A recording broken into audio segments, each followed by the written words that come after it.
नमस्कार दोस्तों, लाइफ की पाठशाला चैनल पर आपका स्वागत है।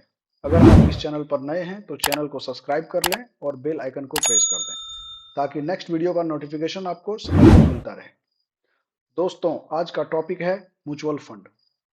इस वीडियो में हम जानेंगे कि म्यूचुअल फंड क्या है, कौन सा म्यूचुअल फंड या ऐप इन्वेस्टमेंट के लिए अच्छा है और इन्वेस्टमेंट करते समय किन किन बातों का ध्यान रखना चाहिए। तो दोस्तों, चलिए अब समझते हैं कि म्यूचुअल फंड क्या है। म्यूचुअल फंड मेरे और आपके द्वारा जमा किया गया पैसा है, अर्थात हम इसे ऐसे कह सकते हैं, म्यूचुअल फंड इन्वेस्टर्स के द्वारा जमा किया गया पैसा है, जहां इन्वेस्टर्स हम लोग ही हैं। हमारे द्वारा जमा किया गया पैसा हमारे द्वारा सेलेक्ट किए गए ट्रस्ट को जाता है। ट्रस्ट के द्वारा इस पैसे को प्रोफेशनल फंड मैनेजर के माध्यम से मैनेज या इन्वेस्ट किया जाता है। मार्केट में बहुत सारे ट्रस्ट कंपनियां हैं, जैसे SBI mutual fund, axis mutual fund, HDFC mutual fund, Tata mutual fund, UTI mutual fund, quant mutual fund, TSP mutual fund इत्यादि। सभी ट्रस्ट कंपनियां सेबी से रजिस्टर्ड होते हैं। सेबी भारत सरकार का एक रेगुलेटरी बॉडी है जो मिनिस्ट्री ऑफ फाइनेंस से संचालित होता है और इन्वेस्टर के साथ होने वाले धोखाधड़ी या स्कैम को रोकता है। अब हम समझते हैं प्रोफेशनल फंड मैनेजर के बारे में। प्रोफेशनल फंड मैनेजर इस क्षेत्र के एक्सपर्ट होते हैं जो हमारे पैसे को मार्केट में इन्वेस्ट करते हैं। हमारे पैसे को कब मार्केट में लगाना है या कब निकालना है, सारा मैनेजमेंट प्रोफेशनल फंड मैनेजर के द्वारा ही किया जाता है।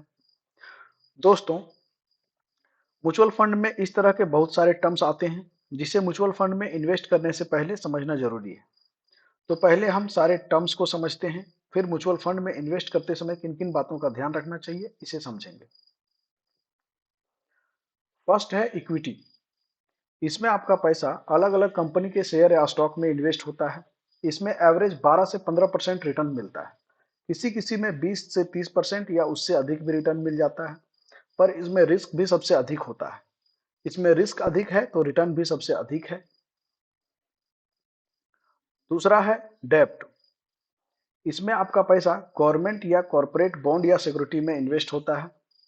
इसमें एवरेज 7 से 10% रिटर्न मिलता है और रिस्क भी सबसे कम होता है। थर्ड है हाइब्रिड। यह इक्विटी और डेब्ट दोनों का मिक्सचर है, अर्थात इसमें आपका पैसा इक्विटी और डेब्ट दोनों जगह इन्वेस्ट होता है। इसलिए इसमें रिस्क भी मीडियम होता है और रिटर्न भी मीडियम ही होता है। अभी तक हमने जो टर्म को समझा उसके रिस्क और रिटर्न के बारे में समझते हैं। दोस्तों, रिस्क और रिटर्न आपस में डायरेक्टली प्रोपोर्शनल होता है, अर्थात आप जितना रिस्क लेंगे रिटर्न भी उतना ही मिलेगा। सबसे हाई रिस्क इक्विटी फंड में होता है, क्योंकि इसमें हमारा पैसा कंपनी के शेयर में इन्वेस्ट होता है जिसका वैल्यू डेली चेंज होता है, अर्थात वह वॉलेटाइल होता है। जबकि सबसे कम रिस्क डेब्ट फंड में होता है, क्योंकि यह कम वॉलेटाइल होता है।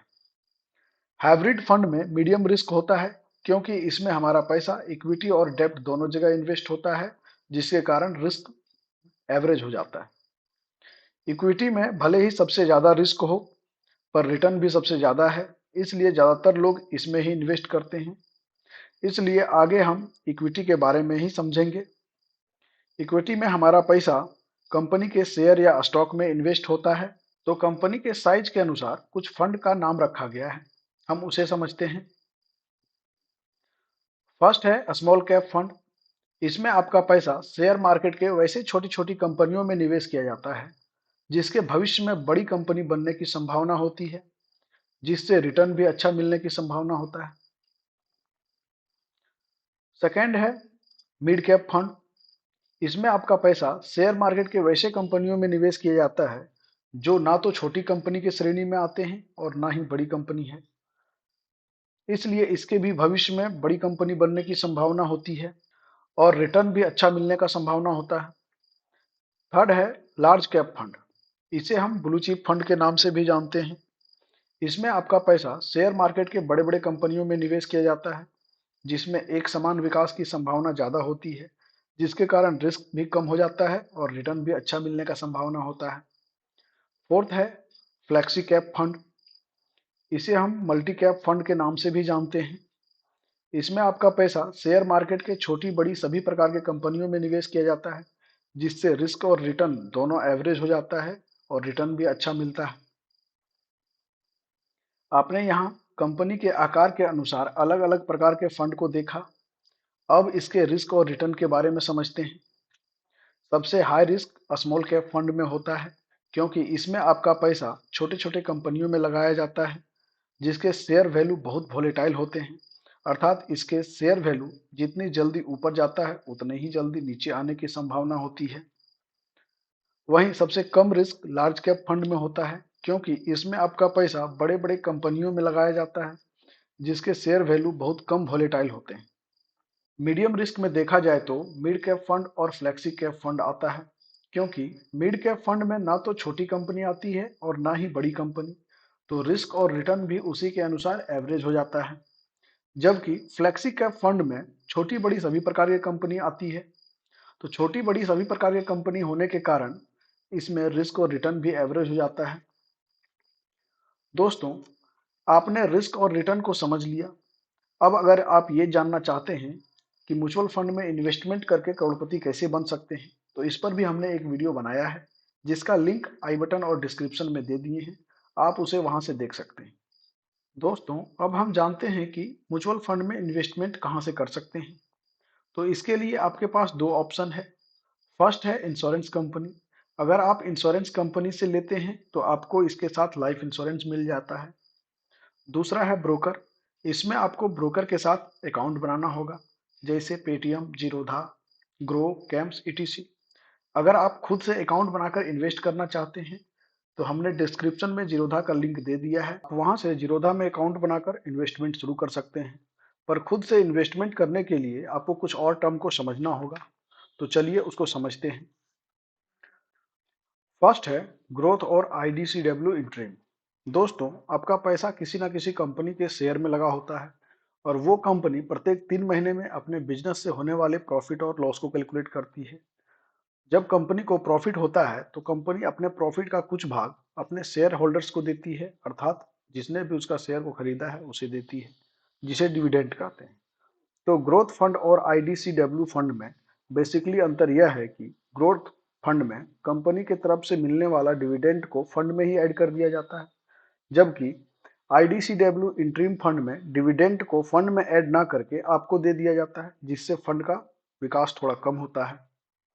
नेक्स्ट है ELSS, equity linked saving scheme. ये म्यूचुअल फंड का एक स्कीम है जिसमें आपको टैक्स बेनिफिट दिया जाता है और इसमें आपका पैसा 3 साल के लिए लॉक हो जाता है। तो इन्वेस्ट करते समय इस पर जरूर ध्यान दें, नहीं तो आपका पैसा 3 साल के लिए लॉक हो सकता है। इसके बाद है एयूएम, अर्थात एसेट अंडर मैनेजमेंट। इससे किसी फंड में इन्वेस्टर्स का कुल कितना पैसा लगा हुआ है उसे हम देख सकते हैं। इसके बाद है CAGR, compound annual growth rate. यह फंड के पिछले 1 साल से लेकर 5 साल के ग्रोथ रेट को दिखाता है, अर्थात इस फंड ने पिछले 1 साल से लेकर 5 साल में कुल कितना रिटर्न दिया है, इससे यह पता चलता है। तो इन्वेस्ट करने से पहले इससे हम फंड का परफॉर्मेंस जान सकते हैं। इसके बाद समझते हैं कि यूनिट और नेब क्या होता है। दोस्तों, मान लेते हैं आपने मार्केट से 1 केजी आम खरीदा जिसके लिए आपको 40 रुपया देना पड़ा। तो दोस्तों, मार्केट से आप क्या क्या खरीद सकते हैं? फल खरीद सकते हैं, सब्जी खरीद सकते हैं या जरूरत का कोई भी वस्तु खरीद सकते हैं। पर जो भी आप मार्केट से खरीदेंगे आपको या तो केजी के अनुसार मिलेगा या तो पीस के अनुसार मिलेगा। उसी प्रकार म्यूचुअल फंड से जब आप खरीदेंगे तो आपको यूनिट के अनुसार मिलेगा, अर्थात मार्केट में आपको केजी या पीस के अनुसार मिलता है, पर म्यूचुअल फंड में आपको यूनिट के अनुसार मिलेगा। जैसे मार्केट में आपने 1 केजी आम खरीदा, वैसे ही आप म्यूचुअल फंड में किसी भी कंपनी में इन्वेस्ट करेंगे तो उसके लिए आपको यूनिट अलॉट होगा। सभी कंपनी का एक यूनिट का रेट अलग अलग होता है। मान लेते हैं एक यूनिट का रेट 50 रुपया है, तो एक यूनिट का जो दाम है उसे हम नेब कहते हैं। नेब को सीधा यह कहा जा सकता है कि नेब equal to rate of 1 unit. नेब का वैल्यू प्रत्येक वर्किंग डे में चेंज होता है। वर्किंग डे अर्थात जिस दिन शेयर मार्केट चालू रहता है। नेब का बदलने का कारण यह है कि नेब क्या है? नेब म्यूचुअल फंड के एक यूनिट का रेट है और यूनिट का रेट प्रत्येक दिन चेंज होता है, क्योंकि इस पैसे से कंपनी का शेयर खरीदा हुआ है जिसका वैल्यू शेयर मार्केट में प्रत्येक दिन चेंज होता है, इसलिए नेब का वैल्यू भी डेली चेंज होता है। अब तक हमने म्यूचुअल फंड के लगभग सारे टर्म्स को समझ लिया। अब हम समझते हैं कि म्यूचुअल फंड बाय करते समय किन किन बातों का ध्यान रखना चाहिए। सबसे पहले आप जो म्यूचुअल फंड ले रहे हैं वो कौन सा फंड है, इक्विटी फंड है, डेब्ट फंड है या हाइब्रिड फंड है, इस पर ध्यान रखना चाहिए। दूसरा है कि जो आप ले रहे हैं वो स्मॉल कैप है, मिड कैप है, लार्ज कैप है या फ्लेक्सी कैप है, इस पर ध्यान रखना चाहिए।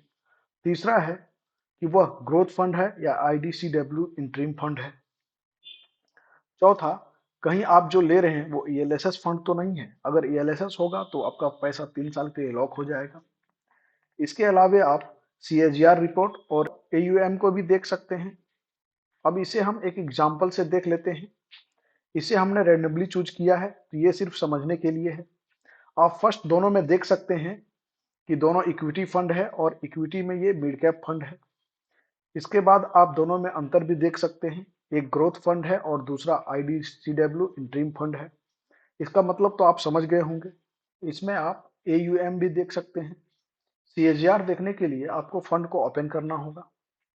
इसके बाद सेकंड वाले में आप देख सकते हैं कि ये डेब्ट फंड है, इसमें रिस्क कम होगा तो रिटर्न भी कम मिलेगा। नेक्स्ट आप इन दोनों में देख सकते हैं कि ये दोनों ईएलएसएस फंड है, इसमें आपका पैसा 3 साल के लिए लॉक हो जाएगा। इस तरह आप म्यूचुअल फंड बाय करते समय सभी कंडीशंस को देख लें तभी बाय करें। अगर आपको यह वीडियो पसंद आया हो तो वीडियो को लाइक कर दें और इसी तरह का इंटरेस्टिंग वीडियो देखने के लिए चैनल को सब्सक्राइब कर लें तथा बेल आइकन को प्रेस कर दें ताकि नेक्स्ट वीडियो का नोटिफिकेशन आपको समय पर मिल जाए। अगर इसके बाद भी आपके मन में कोई प्रश्न रह गया हो तो आप कमेंट बॉक्स में पूछ सकते हैं, उसका जवाब देने का मैं प्रयास करूंगा। जय हिंद, जय भारत।